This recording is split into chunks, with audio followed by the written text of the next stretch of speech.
Xorazm afsonalari jinlar bazmi. Bir kishi tunda kimsasiz, jimjit yo'lda mashinasini haydab ketayotgan edi. Atrofda na chiroq bor, na odam. To'satdan mashina g'alati ovoz chiqarib, butunlay o'chib qoldi. Haydovchi tushib, kapotni ochdi, lekin qorong'ida hech narsa tushuna olmadi. Shu payt qayerdandir ikki noma'lum kishi paydo bo'ldi. Ular juda muloyim gapirib, mashinani ertaga usta chaqirib tuzatib berishlarini, hozircha esa haydovchini o'z uylariga mehmonga olib ketishlarini taklif qilishdi.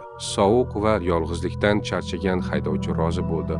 Ular biroz yurgach, yorug'lik va shovqin eshitilayotgan joyga yetib kelishdi. U yerda qandaydir bazm bo'layotganda, musiqa, kulgi, raqs. Haydovchi hayron bo'ldi, lekin bazmdagilar uni quvonch bilan stolga taklif qilishdi. Oldiga turli taomlar qo'yildi, ichimliklar uzatildi. U atrofidagilar bilan tanishdi, suhbatlashdi. Oldidagi taomlardan yedi, ichdi, raqsga tushdi. Birozdan keyin yo'lda charchagan haydovchi uxlab qoldi. Tong otishi bilan haydovchi sovuqdan seskanib uyg'onib ketdi. Atrofga qarasa, na bazm bor, na odam. U tashlandiq, xaroba bir joyda yotardi. Oldidagi taomlar esa mol tezagi va qurib qolgan kesak bo'laklaridan iborat edi. Shu on haydovchi dahshatli haqiqatni anglab yetdi. Kecha yoniga kelganlar odam emas, jinlar edi. Haydovchi jinlar bilan birga o'tirgan, yeb ichgan, raqsga tushgan edi.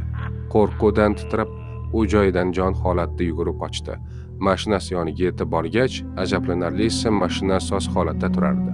Haydovchi darhol o'tirib, orqasiga ham qaramay, bu la'natli joyni tark etdi.